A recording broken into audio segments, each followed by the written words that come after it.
On est où, nous? Okay, no? Oops. You're mute. What is No, that we're not. ugly? I know. Why? It's mute now.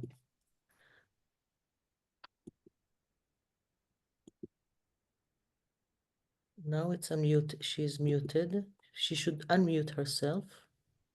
You are mute, guys. Agnes. Yeah. Ah, yes, here you are. Hey. Hello. Hello, hello. Hello. We're in the dark.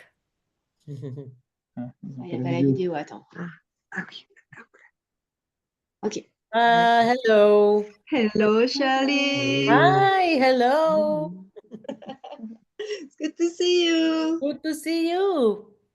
Bonjour, Hello. dictateur. Familiar faces. Yeah, la tête coupée. Ah. Alors attends, on va mettre un truc. On ne voit pas. Tu peux mettre le coussin. Sur la table. Ah oui. On se voit pas, nous, en fait. Attends, oui, regarde, oui, ça suffit. Yeah, it's better. Good. Yes. Yeah. Ok. Beautiful. Et on entend assez. On est un peu plus fort. Ouais, on va augmenter le son. What are you guys? Where Where are you? 10 meters. In 50 meters. Paradise.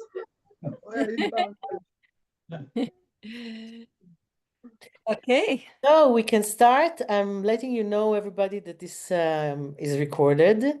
And I'm welcoming Komala and Sebastian to discuss again about our coming MELT program, the next two retreats that will be taking place in August and in October in Spain, in beautiful Hidden Paradise. And we are here to talk about this and to listen to some questions from our guests and from whoever wants to ask us more questions. Can always write to us if you are not here with us in this call. So I don't see you very well right now. The connection is not so good, Komala. I hope the sound will be better. Let's first start with an introduction. Maybe you can introduce yourself. I mean, people who are joining MELT will probably be those who already know you. But a short introduction of you and what you bring and what is MELT? Okay. Who am I? I'm trying to figure it out that for a long time, but I guess I'm a curious person that wants to live life as full as possible. And it has been my whole life looking into integrating the sensitivity of my body with the connection with the bigger picture, with whatever we want to call spirit or the cosmos. There is a sense that there is a biggerness that doesn't fit in the body yet, is absolutely transmitted through the body, because the body is the channel of our consciousness. It's the only reference point we have while we are here. So, so my work and my life has been dedicated to, one, refine my sensitivity and to feel my body in the layers of its capacity to perceive life and to give me information and to tune in into the bigger picture. And MELT came to me as the next level of my work, merging medicine, plants, the effects of whatever it is that we receive through the senses, eros, the vibrancy of our body, our cells being vibrating with life force, love, the openness to share and to have that life force being fluid, and touch, which is one of the, for me, the bridges between body and spirit. So melt will be a combination, integration, merging of these layers.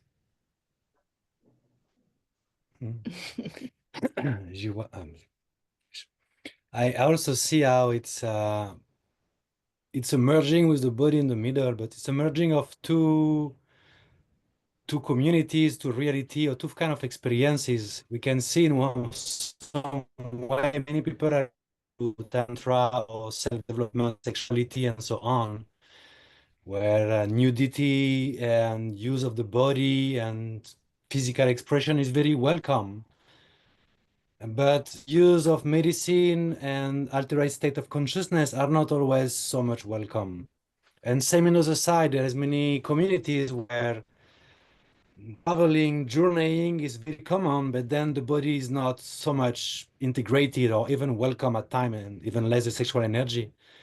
So I see very much these two sides, how community, which to me have so much in common and I can really find in me, but they rarely meet in my experience. So in melting, there is, as the word used, there is a lot of merging actually. So I'm bringing as much as I can this wider perspective of what seems sometimes opposite, sometimes contradictory, or just not going well together. And as much as I love one side and the other, I would love them to meet, and not only in me, but to meet with other people too. Let me ask you then more specifically about medicine, eros, love, and touch. Each component of those modules. Right now, we have 2 modules offered this year. If you can go a little bit more to details about each of the modules, what are you going to offer and how is it going to be merged together? So,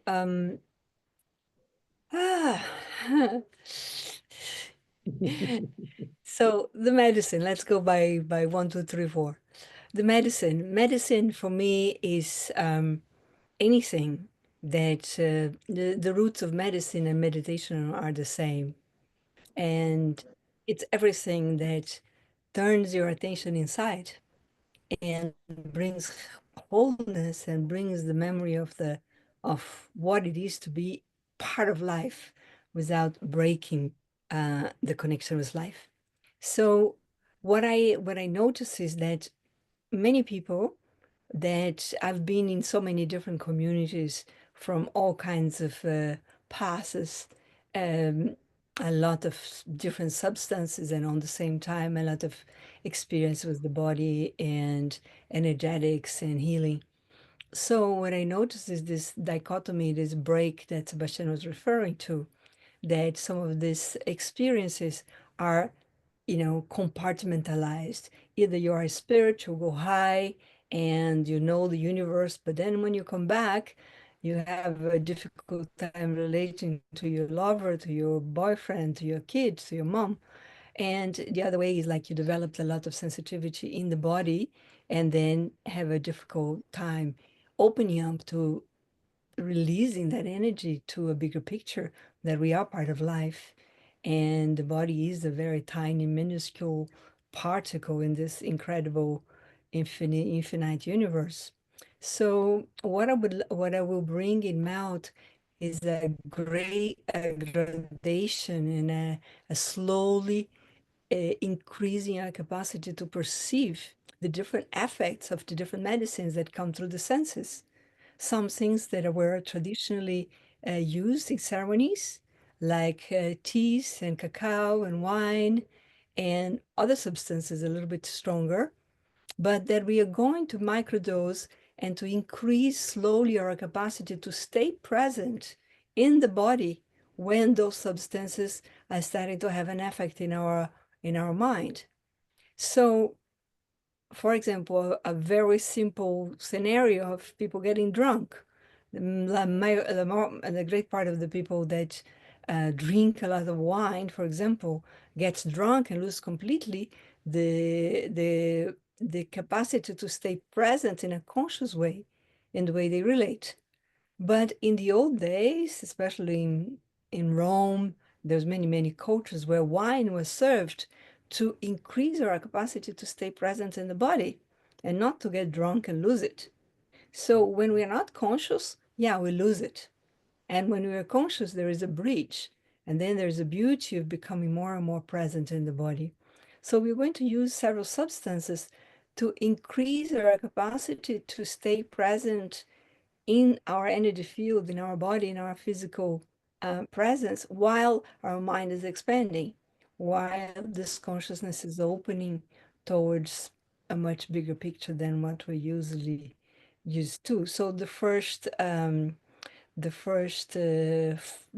days, the first module, we're going to have a tea ceremony. We're going to have a cacao ceremony. We have a wine ceremony. We're going to have an aphrodisiac ceremony, and we're going to have a Wachuma ceremony, and which is also called San Pedro, but originally it is called Wachuma. And then in the second one will be a surprise, because these are very special substances that we keep very intimate to the use and to the connection that we have with them. But it will be in the same style, just using that capacity to stay present increasingly with the capacity to open up to a bigger picture and expand our consciousness. So this is going to be mainly ceremonies every day, in the evenings, afternoon, evenings. In the mornings and during the day, we're going to work with the body, with movement, with touch, and with our capacity to relate from an open space. So the touch and the movement are interconnected, and we're going to do a lot of the practices of the Kashmirian Tantra. That is one of the passes, that is my path in life, and is one of the passes that really bridges body and spirit, and that really has a specific way to bring touch to the body and bring movement that connects body and spirit, and is not just either this or that. So it'll be an enrichment in our capacity to stay present through all the senses. We're going to have aromatherapy. We're going to have also a body, and the food is going to be very special, creating more of this sensitivity to observe what is happening when we ingest, for example, a piece of salad instead of a piece of cheese, going down to really down to earth. So yeah, so the days will be focused without a break into this growing sensitivity. So what I hear about the lettuce and the cheese, for example, is that this is a combination of melt, because it's also medicine, and where you are very present to feel it, to touch it, to smell it. And probably there is love in it and love in you meeting, and it can be also very erotic. And what I hear as well is that during the day there will be a kind of accumulation of the eros, the love and the touch, and in the evenings we will bring the medicine into this to complete the basket, so to say. Yes, the mystery. Okay, so if we are there already, maybe you can say something else about the day structure of how many days we're going to spend together, more formalities, more practicalities. We're going to spend 6 days together, full days, Mhm. with one day before of introduction, then we will arrive in the afternoon. And during the 6 days, it will be, this dance, movement, meditations with movement, touch, a lot of, also it's something that I am introducing with curiosity and joy, which is really activating different capacities of our nervous system to stay present when it is pushed into states where it's not used to stay regulated.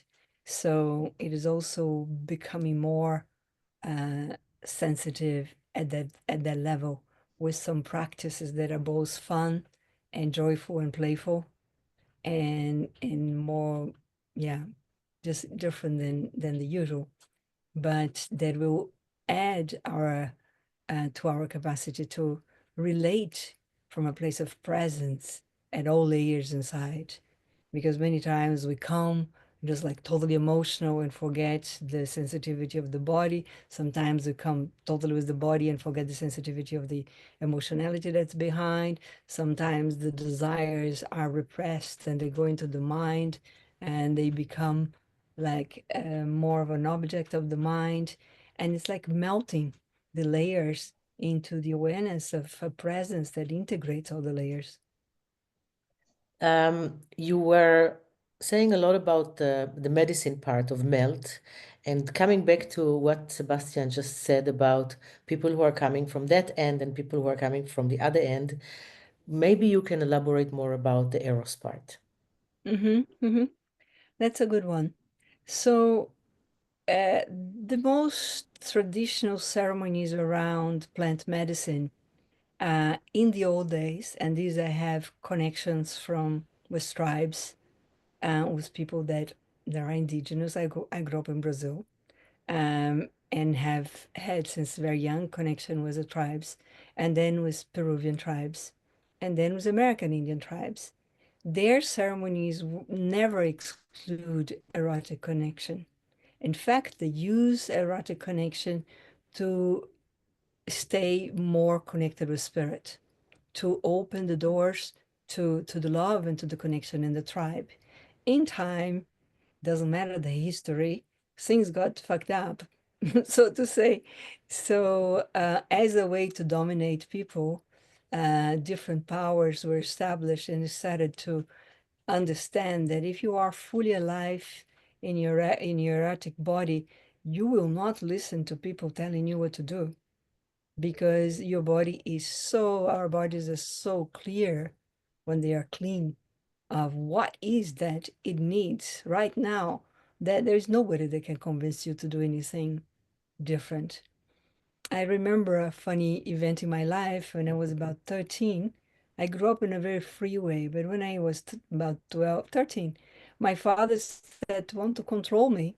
I couldn't sleep here, I couldn't sleep there. I used to go to sleep in friends' house hours, and I had a huge fight with him. And it was exactly about that. I said, I was screaming and said, it's too late. My body knows what it wants. You cannot control me anymore. And I never forgot that. That was one of the greatest fights I had with him, because it was true. At that point, it was too late.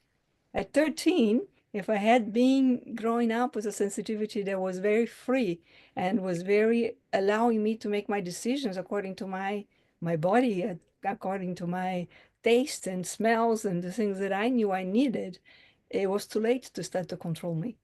But, you know, different powers understood that if you start to control the body, and especially if you start to control the vibrance of the body, the erotic quality that is connecting and open and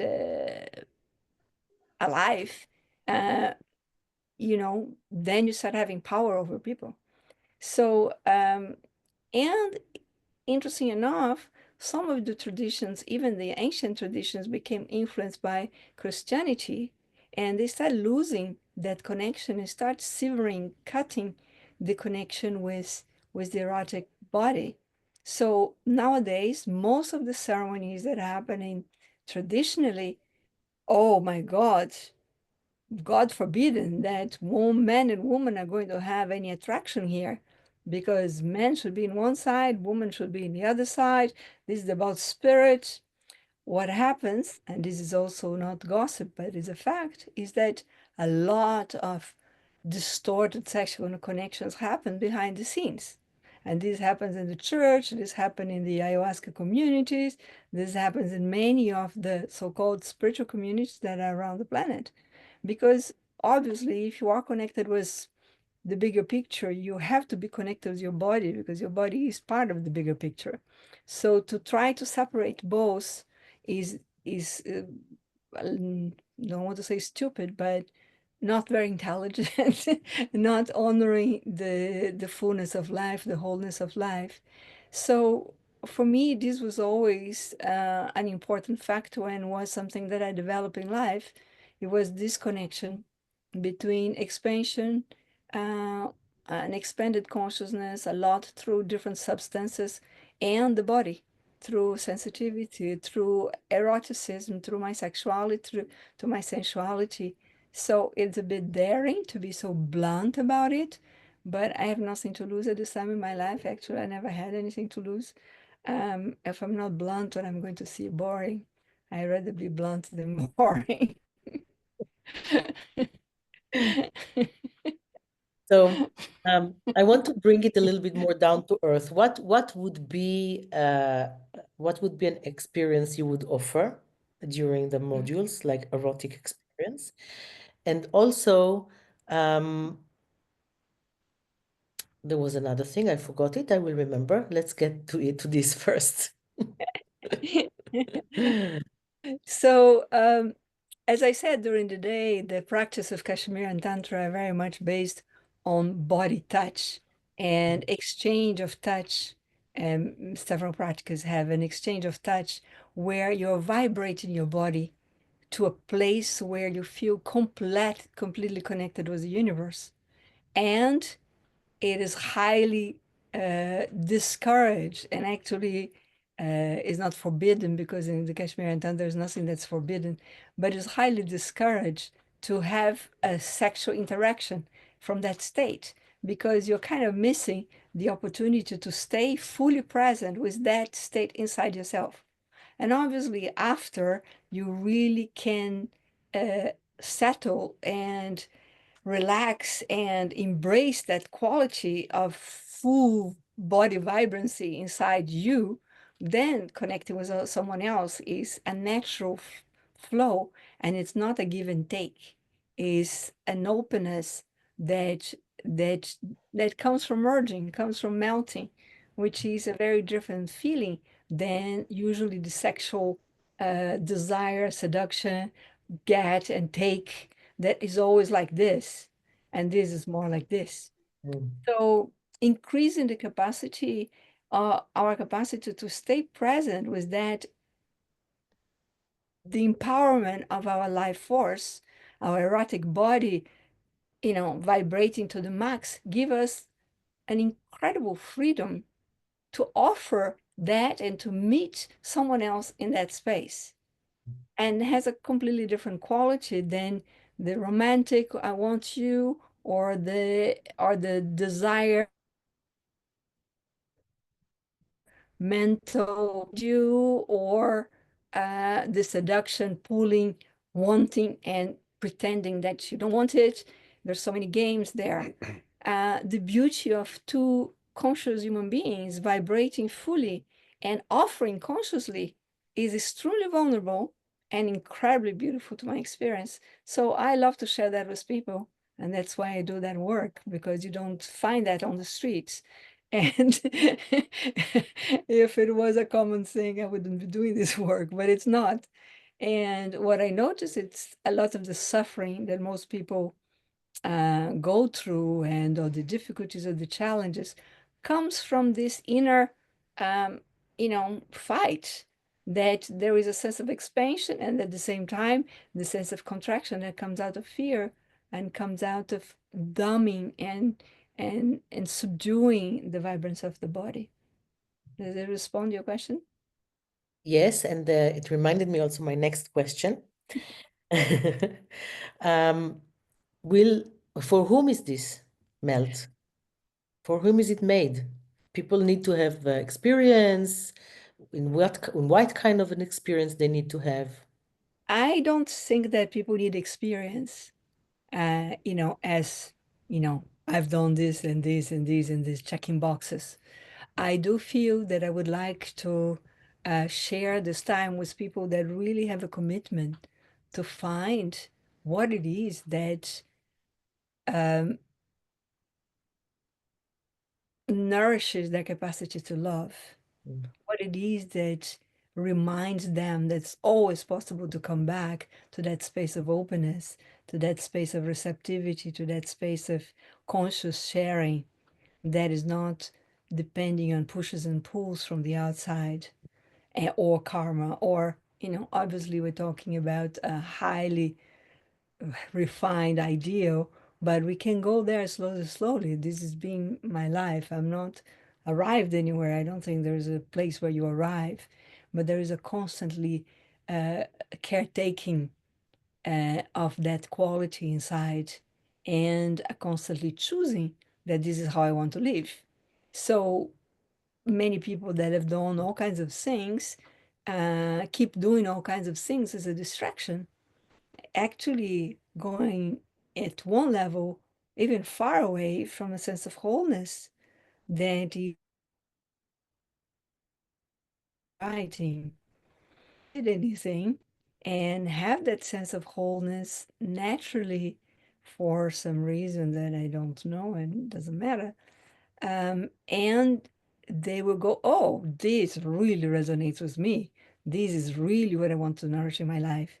So I would love to have more, to have the people that, hey, I know what she's talking about. That's what I want for myself. That's what I'm nourishing my life, and that's what I want to share. Because my sense with this program is to really create a field of people that are connected from a much deeper level than usual, and that eventually may even come together to create different possibilities in life with, I don't know what, different programs, different community times, different ways to live for periods of time, different businesses, I don't know. But I would like to create a base field of creative power that will bring new options for our lives. So you are also suggesting that there will be a different levels of connection out of this fullness, out of this awareness to this fullness. I hope so. Yeah. Sebastian, what is your take on Melt? Who do you think it fits to, and what is your gift? It's hard to add to Kamala because she did say a lot, and I do agree with what she says. So,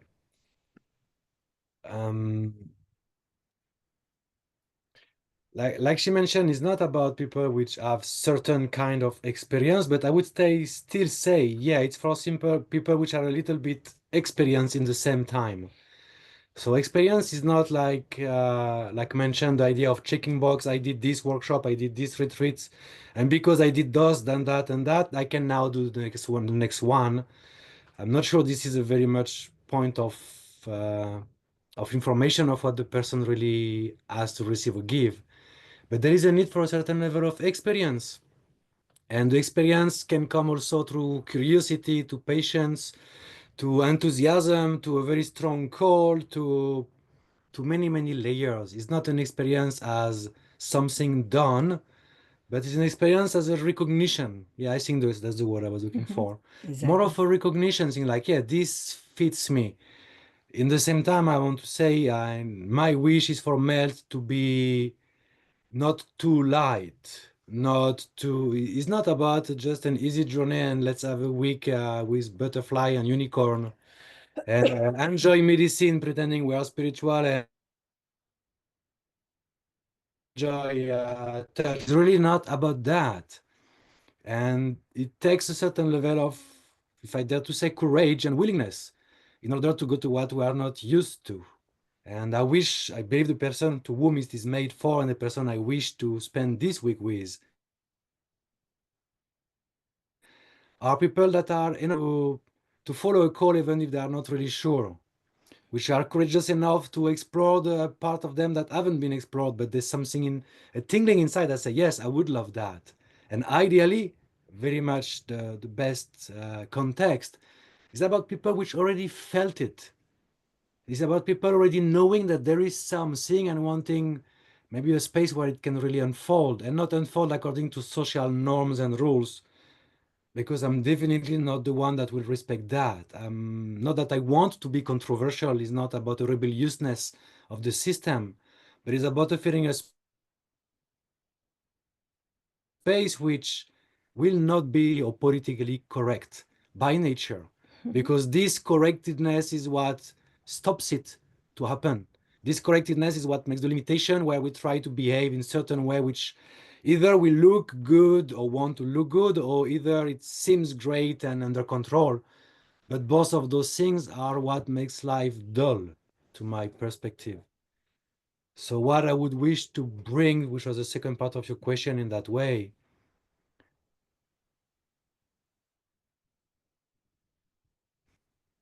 I would like to bring extreme, but which is balanced through playfulness.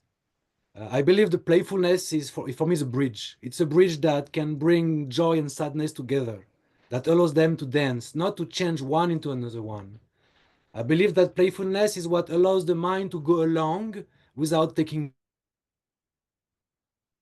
control. Same with the medicine, like Kamala mentioned, when I've been initiated 25 to 20 years ago with ayahuasca in the very hardcore, traditional, deep Amazonian tradition, it was seriously dry, and sexual energy is not, it was not welcome, it was denied existing, almost considered like a devil you have to exorcise. And I wish I would have at that time. I'm glad I have now, and I want to have more of it. Realize that actually when certain medicines are taken, it opens new perception. It is just that, basically, everything we can take is just to bring new perspective on experiencing life. And I do believe that the playfulness is the part that can bring this out to be spiritual, to have a spiritual experience, an awakening or revelation, visions, and so on. The playfulness is what grounds it in the body, in the experience of life. So I do value that very, very, very much. Can we play seriously, I would say. I would love to play seriously. And I don't say that just for the beautiful paradox of the words, but for a deeper meaning of it. Because when we play, we stop to control, to calculate, to anticipate. Playfulness, and playfulness, again, it doesn't have to be just woo-woo, jumpy, and lot of noise. Playfulness is also being cheeky, which for me goes so well with Eros. It's one aspect of Eros, being cheeky, daring to try the things that, yeah, maybe I should not, but of course you want to because you feel it inside. So that's what I would like to bring, a certain permission to play. Because ultimately this is all a joke, this all gonna end, one day it all ends. So until then, I wish to play. So in all this profound and the presence that you're mentioning in the movement, in the eros, in the love, and in the touch, there should be somewhere the P, with the playfulness, or it is a spice that is, above all, sprinkled above all. There is also one beautiful thing that you are adding as a gift for for whoever takes the modules, which is the online program that you're offering. Would you like to talk about the online program that you're just about to come up with? Yeah, I would like also before that to invite Sebastian to speak a little bit about the temples, because he has such a beautiful quality in creating the spaces for the temple explorations and for the medicine within temples, which we have already experiment with. Yeah, it's very special the way he's attentions and precise. Would you like to speak about?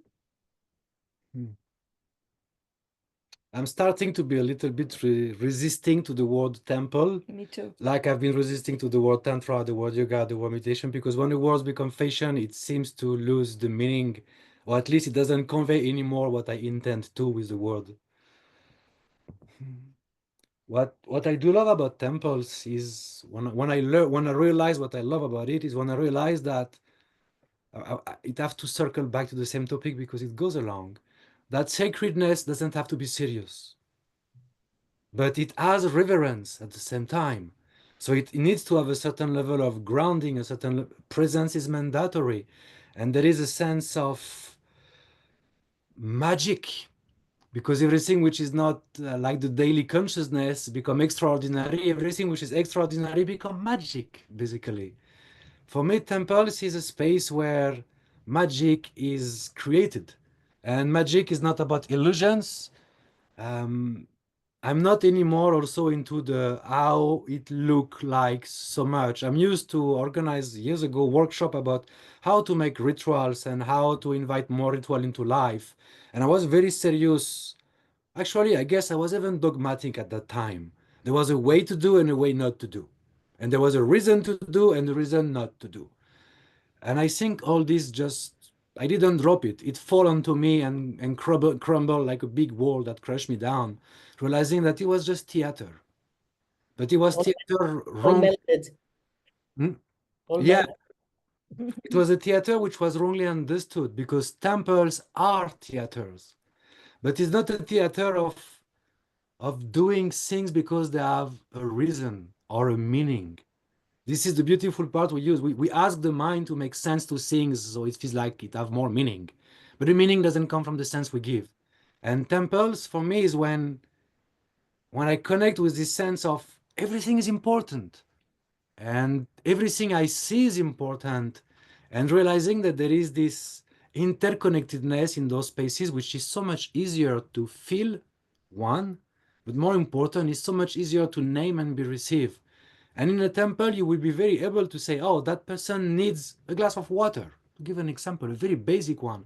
And somehow everyone can know what everyone else is experiencing, meaning what everyone else is also wishing for, opening for, or afraid of and resisting. Temples is a space where we can somehow, the mind is less loud and we can finally hear each other. And know each other, know what's happening in the air. For me, this in itself is orgasmic. I love being in a temple space and just sense everyone. And I have picture in my mind of myself in temples where I would just stand at the corner of the door by the wall and just watch. And somehow I look everyone and I do not need to do so much because what they do is felt in me. So that's, I think, the beauty of it. And where does medicine gets in those spaces? Medicine is such a beautiful gift in order to remove the layer of individuality and independence. And for me, that's where they meet. You remove the individual wish and independence and the willingness. And instead, you let the space for the beingness, for what is. And somehow you don't mind anymore if you are in the front or in the back, in the top or in the bottom, inside or out. Because it's a sharing of an experience. And that for me is very mystic. It doesn't require medicine, It's but beautiful. medicine can facilitate so much, bring so much more sweetness, softness, so much less resistances against what is. Sounds so Yeah, beautiful. that's Wow. what I would. Yeah. It's like closer and closer and in the presence, in the now, completely open all the pores to what is and melting with each other and not just with oneself in a natural way without effort. This is how it sounds like, Exactly. and it's beautiful. Exactly. Yeah. Oh, thank you for that. Komala, coming back to you with the online program that you're offering, because we don't have much time, and I want to complete also this practical side to pour into our basket today. Okay. So the idea of having a hybrid online and residential program is to facilitate the space when we meet in a residential way, where the mind is already relaxed and it has had an opportunity to chew into information, into questions, into what is this, what's that.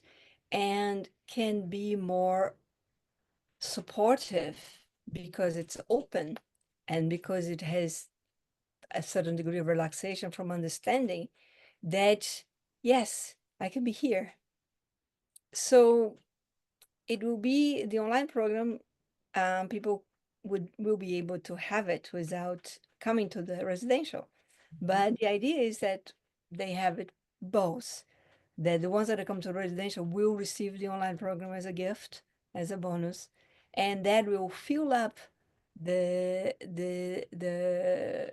time in between, before and in between the two retreats, with information, with questions, with answers, with more details that we don't want to waste time when we are together. So when we are together, we can touch more, be more into the non-mind spaces.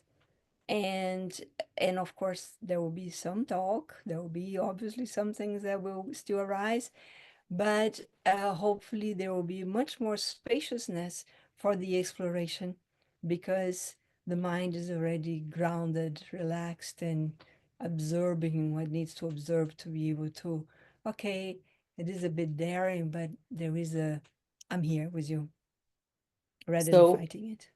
so the online program is more like of an introduction to the modules, and then we're deepening in the modules themselves with the group dynamic, with each other, and with, of course, with being together, body to body. It's not like a backbone to the modules. Yes, exactly. It's not, it's just something that supports to go deeper during the experience, that give the ground to what's happening, that can be sufficient in itself, though I do believe every knowledge without experience is frustrating at a point. So for the people that cannot join physically, it will already give a capacity to open doors and pierce through resistances or answer questions, and allow them to maybe explore by themselves with friends or relatives to start something, to open possibilities. But for the one coming to the modules, it is a way to somehow answer questions even before they are asked. So when we meet, we don't need to turn around the point and answer questions for people to feel safe, for people to feel relaxed. That most of the things that could be triggering, or most of the things that can be questioning, have already a common knowledge, a base knowledge. Everyone coming already with a base or perspective of what's happening. Just to give a real example for that, we are going to have one ceremony with Wachuma, and Wachuma has a history and is carried in one of the traditions by the Quechua, and we'll have Yaucan Contour, who are original Quechuas from Peru, with us. And we have been friends for now, I think, 7 or 8 years. So, and being in many circumstances with them and heard a lot of their very beautiful stories. So there is a background in that obviously if we sit in a room and we tell you the whole story in an hour, and then, go into a ceremony or don't tell anybody and people don't know what it is, becomes a little bit more kind of raw. So in this, for example, in one of the online modules, we're going to explain where this come from, why they used to how they used to use, and how it was distorted, and how it was renamed when the Christians came. So the mind goes, aha, there's an information, there is a thread there that it can in a more relaxed way. So with many different things, like the same thing with the Kashmirian Tantra, many people don't know. They imagine something, they think Tantra is this, Tantra is that. So it will be more, okay, this is where the origin of this came from. This is what this lineage brings, etc. So it will be like a backbone, as Sebastian said, a skeleton with much more depth, so that when we come together, the background is already set and we can just enjoy exploring. Interesting. Very, very interesting from my hungry mind. I like it. I'm looking forward to it. So our dates are August 4 to 10 and October 11 to 17th. And as you explained before, there will be a difference between those two modules with what you are offering. And is it actually recommended to take one module, to take two modules, I mean, it's completely different two modules. What's the idea here? Well, It's so first we invite people to go for both modules. There is an openness of people that life is as it is and we cannot always do exactly as we wished. So there is an openness of people that can come only to one module, though there will be a priority for people coming for two. Why coming for two is very simple. If you come to the first module, you come already with some, of course, some fears, some resistance, some personal experience, expectation, and so on, and not knowing much of the other people. So we can dive to a certain level. But I think everyone can relate. One retreat, which was great, because I know this one will be great. When you finish a great retreat, the first thought is like, damn, how can we continue it? Because at the end of a retreat, the whole group is already together. Like the affinities are already clear, the likes are already there, the knowing more or less each other, if not everyone, is already there, which makes that everyone feels like a little bit like a family. Maybe not every single person in the group is like family, let's be honest, but truly a big part of the group does feel like family at the end of a great retreat. So if you do one module, amazing. But imagine what if you do one module, you have an amazing experience and you meet again. And the ground, the starting point of the second meeting is what was already there. Yeah. That allows to go so much deeper. Everyone knows if you have a strong experience with someone, when you will meet them again, you may have spent only 1 week with the depths of the experience of 1 week, make that you feel like you know them since ever. There is some friends you know for 10 years and you don't really know them much more than socially.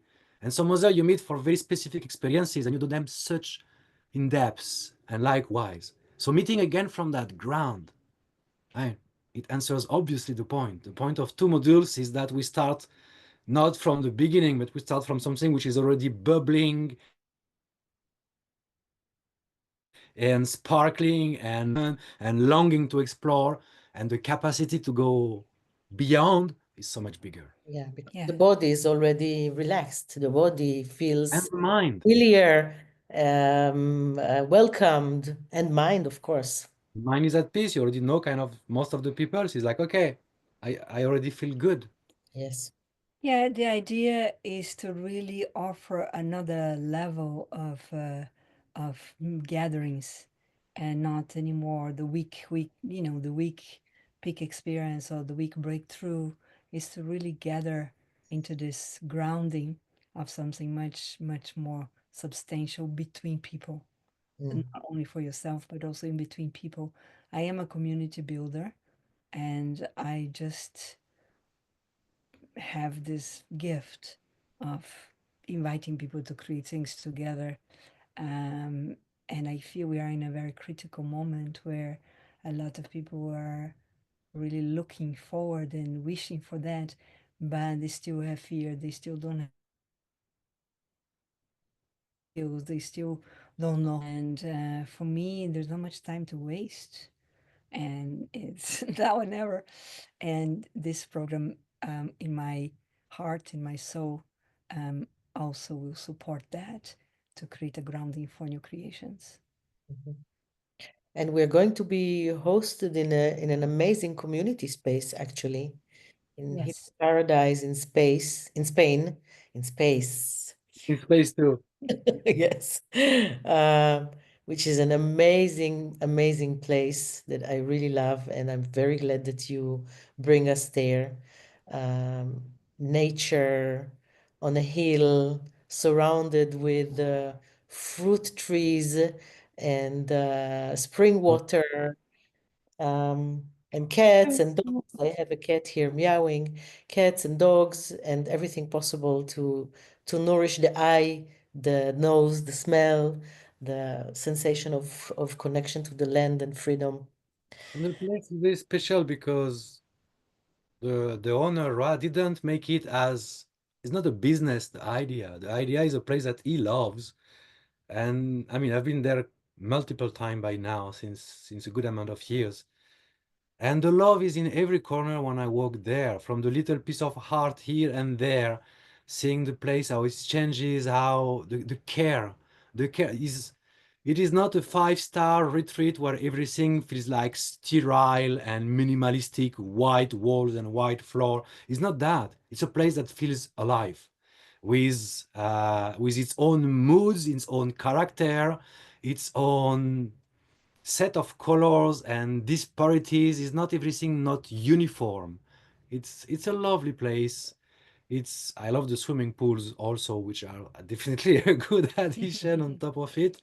Two swimming pools. Two swimming pool. But what I love is how every space has been cared for and not just created to be a room for someone that come one day. It's a place for living and it feels alive.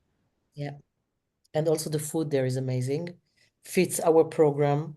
Done Exactly. with lots of love, local, beautiful ingredients, beautiful cooks. We have guests here with us.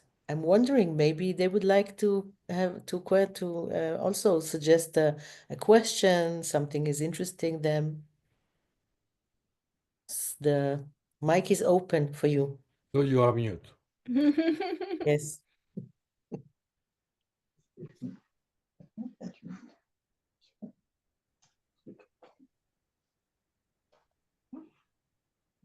Questions?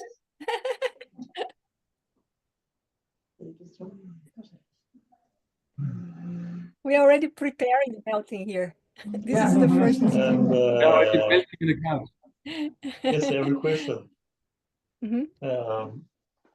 I tasted San Pedro already 2 times, and for me, it will be very challenging to be conscience present while taking San Pedro, and I'm looking forward to do that because I go very rapidly, wow, singing opera and dancing, and how you're going to manage that? That's part of progress. At the first, Kamala said the word which I didn't agree, but I didn't pick on it. She said, we will microdosing. We are not going to microdose. It's not about microdose. It's about progressive from the more subtle to the less subtle. So the capacity, if every medicine kind of removes some layers or allow to be less attached to a strict form and perspective on life, by slowly allowing the veil to be a bit more dancing with the wind, it's a will. Like, we cannot make you stay present. Let's be very clear on that. I can't. I do it for myself when I can already. So, but the point is working together progressively using different form of wind, which is a medicine, to help. Okay, if this is less stable, can I stay present? So when it's subtle, it's easy. If you drink some Blue Lotus, it's quite subtle medicine. It doesn't take you away. It doesn't wash you away. So you can easily remain present and feel the effect. And as the medicine gets a little bit more strong or a little bit more obvious, there is the capacity to maintain this presence, but it will come from you. And we create the perfect setup for that, but we cannot make it happen. Yeah, and also the integration between people and the capacity to stay present during the day with touch and with food, with the meditations, is kind of anchoring the space for everybody And together. there is one more point that comes on there. When the ecstasy is very rare, there is a tendency to rush to it and wishing to be lost into it because it's rare. But if we can build it up in a way that there is a trust and a knowing that this very thing that we look for, that we seek, that we long for, if this thing can somehow be maintained and or reawakened, then ecstasy is not anymore an escape that I rush to go, but is more of a desire to make things last. And I can give a simple parallel. When people make love in a very unconscious way, when a man make love in a very unconscious way and just want to ejaculate, which he calls orgasm, you just go for that, and the desire is to ejaculate. But once you realize that the real pleasure is not the ejaculation, but the whole process, somehow you don't want so much just to ejaculate. You want this to last. You want the pleasure to last. And I have to say, the presence is a big part of the pleasure. Beautiful. Actually is what will remain when the ecstasy is gone, but with the knowing of it. Okay, thank you.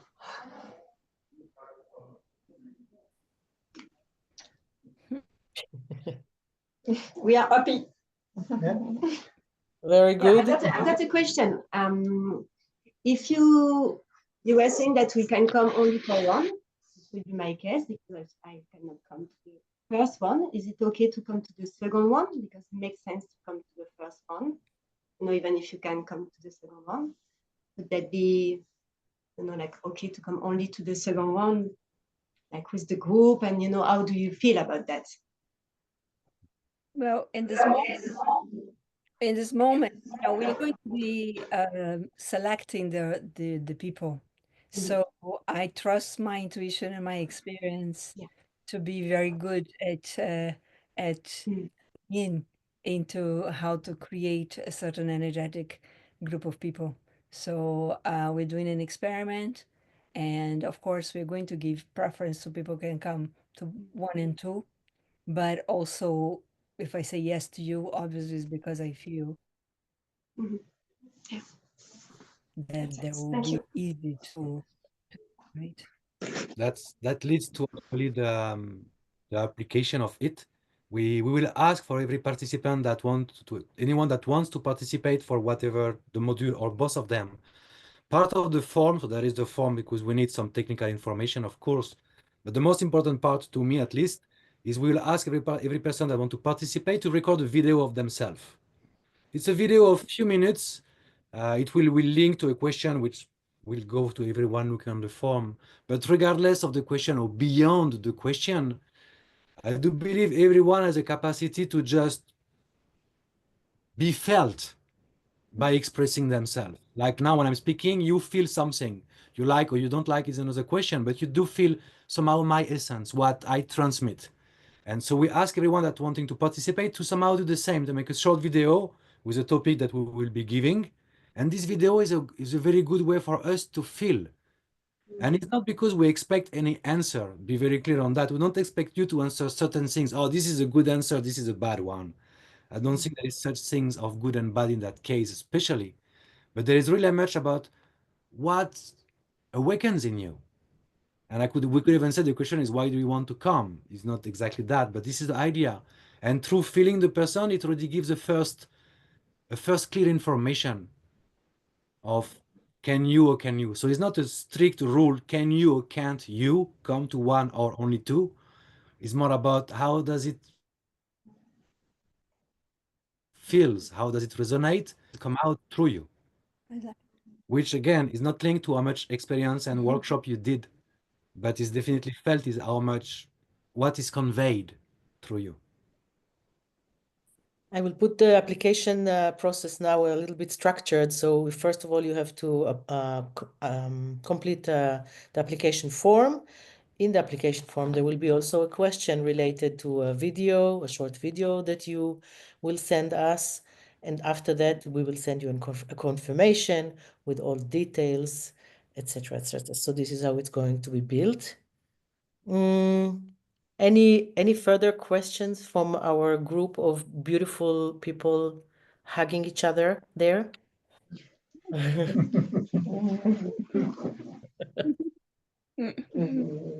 Okay. Quite clear. It's very good. Great to have you. Good.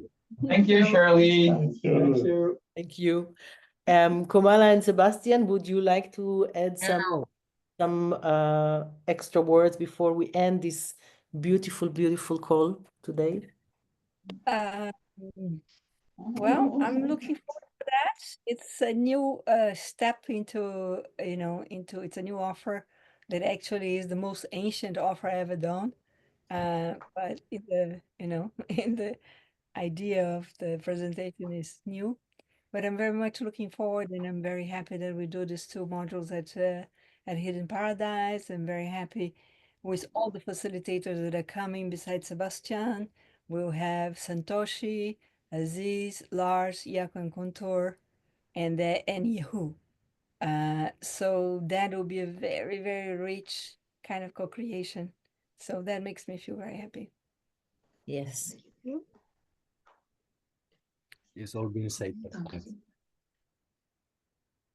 Thank you. Really. Thank you so much. Thank you, everybody. See you soon. See you soon. See you soon. See you soon. Bye, Shirley.